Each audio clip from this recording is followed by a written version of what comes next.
Seperti wali lainnya, Sunan Derajat menggunakan kesenian rakyat sebagai pintu masuk bagi misi dakwahnya. Selain terkenal sebagai wali yang bersahaja karena kelembutan hatinya, Sunan Derajat dikenang sebagai wali yang amat dermawan.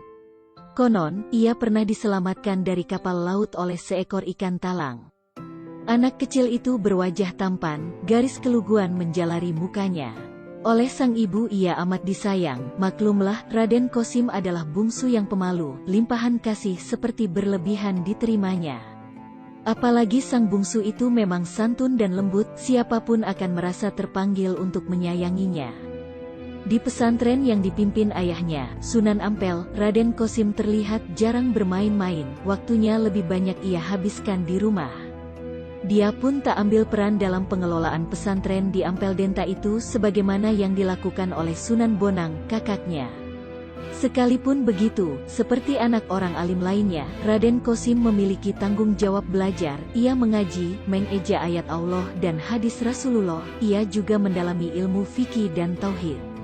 Raden Kosim pun tumbuh menjadi anak muda yang berilmu. Hatinya yang lembut semakin terasah ketika ia sering mengikuti ayahnya berdakwah. Di daerah yang dilaluinya ia melihat sendiri bagaimana kemiskinan begitu mencekik, wajah-wajah pucat kurang darah, karena tak tercukupinya zat makanan secara layak, ia temui hampir di semua tempat. Tak hanya orang tua renta, anak-anak remaja yang seharusnya energik juga harus menanggung akibat kemiskinan itu. Kemiskinan tersebut menyertakan juga penderitaan, penyakit, kekurangan sandang dan kebodohan. Pada suatu hari Raden Kosim menyaksikan, Sunan Bonang bersama sahabatnya, Raden Paku, berkemas berangkat ke negeri seberang. Tahulah ia, sang kakak bersama temannya, yang di kemudian hari dikenal sebagai Sunan Giri, hendak menuntut ilmu ke negeri seberang. Setelah melepas mereka berangkat, dalam diam dan keluguannya, Raden Kosim ternyata punya hasrat yang sama, ingin berkelana mencari tambahan ilmu, tetapi sang ibu tak mengizinkan putranya berangkat. Nyi Ageng Manila merasa tak kuasa menahan kerinduan dan kesepian jika anaknya itu juga berangkat. Raden Kosim memang anak yang paling dekat dengan ibunya, apalagi menurut Nyi Ageng Manila, Raden Kosim belum cukup dewasa untuk menempuh perjalanan jauh. Ayahnya juga menganjurkan Raden Kosim untuk tinggal. Ilmu juga ada di sini, Kosim tak perlu kau pergi jauh-jauh, ujar Sunan Ampel mencegah hasrat anaknya. Saat usia Raden Kosim beranjak dewasa, tugas dakwah tetap harus ia emban, sekalipun hati sang ibu berat melepas dirinya, tugas suci menegakkan kalimat Allah harus diutamakan. Berlayarlah ke pesisir barat Gresik, di sana ada daerah yang menunggu kerja dakwahmu, titah Sunan Ampel kepada putranya yang sekaligus muridnya itu. Raden Kosim mematuhi, ia pun berkemas untuk berangkat. Dengan menumpang biduk nelayan, Raden Kosim berlayar, ia berangkat dari pelabuhan di Surabaya. Tekadnya sudah bulat, tugas suci ini harus ia laksanakan dengan amanah.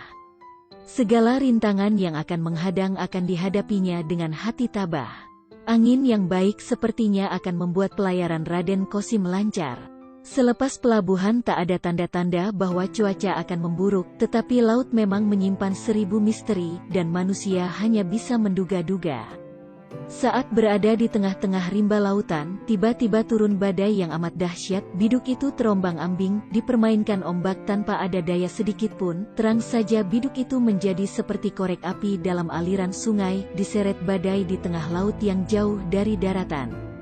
Akhirnya sebuah ombak besar membuat perahu naas itu hancur berkeping-keping, sang nelayan terlempar tak diketahui nasibnya.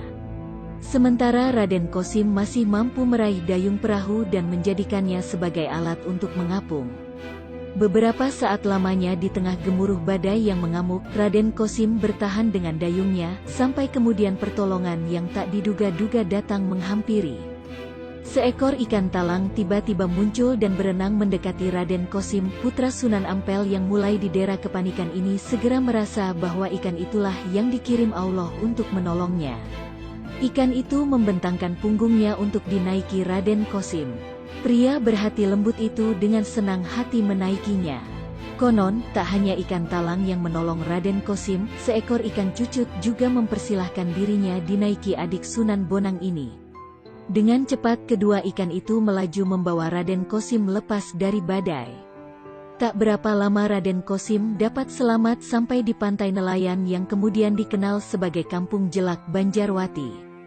Inilah kisah karomah paling masyhur Raden Kosim yang mengingatkan kita pada kisah Nabi Yunus yang juga ditimpa badai, ikan paus kemudian menelan Nabi Yunus, tetapi ia tetap selamat hingga dibawa ke tepi pantai. Kisah penyelamatan ikan ini tercatat sejarah terjadi pada tahun 1485 Masehi. Kedatangan Raden Kosim ternyata sudah dinantikan dua orang tokoh penting di Jelak, yaitu Mbah Mayang Madu dan Mbah Banjar. Dua orang ini telah memeluk Islam dan mempersiapkan dirinya membantu kerja dakwah Raden Kosim di daerahnya. Sebuah surau kemudian didirikan oleh Raden Kosim sebagai sarana awal dakwahnya. Surau yang didirikan pria yang berhati lembut itu seperti memanggil orang-orang untuk mengenal Allah dan agamanya. Lambat laun pengajian yang digelar Raden Kosim dibanjiri peminat. Surau itu pun beranjak beralih fungsi menjadi pesantren. Akhlaknya yang mulia serta kedermawanannya menjadikan Raden Kosim mendapat simpati luas. Dakwah Islam yang dilakukannya memberi angin segar bagi pertumbuhan wilayah itu, baik secara sosial maupun ekonomi.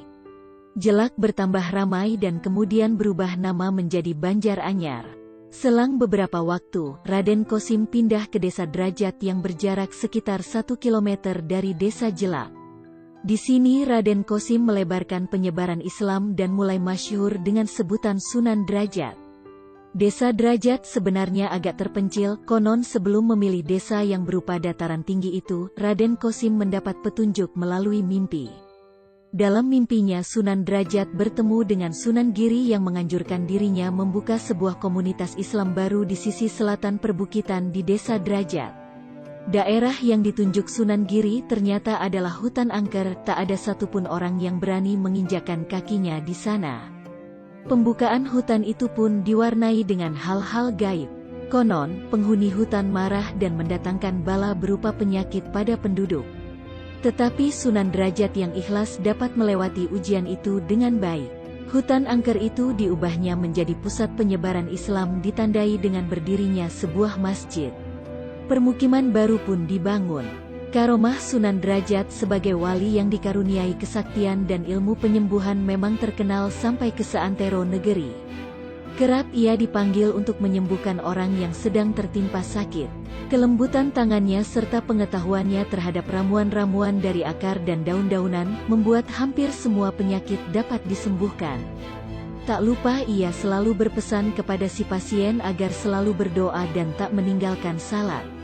Sunan Drajat juga mengambil hati rakyat melalui kesenian. Beberapa tembang dan suluk yang berisi hikmah yang tinggi ia ciptakan. Kata-katanya yang syarat nilai masih sering diucapkan orang sampai sekarang.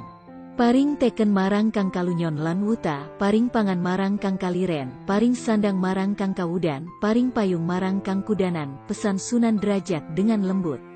Ajaran yang menjadikan dirinya sering disebut sebagai wali yang amat berjiwa sosial ini berarti, memberi tongkat kepada orang yang tergelincir dan buta, memberi makan kepada orang yang kelaparan, memberi pakaian kepada orang yang telanjang, dan memberi payung kepada orang yang kehujanan. Pesan yang sederhana tapi sangat mengena. Ajaran ini tak hanya ia ucapkan, perbuatan sehari-hari Sunan Drajat pun menunjukkan itu. Hatinya selalu ringan membantu, karena ia memang tak pernah sampai hati membiarkan orang menderita. Pada tahun 1522, Sunan Drajat meninggal dunia. Di komplek makam masih tersimpan dayung yang pernah ia gunakan untuk mengapung di lautan dulu. Juga seperangkat gamelan seperti terus mendendangkan kelembutan hatinya.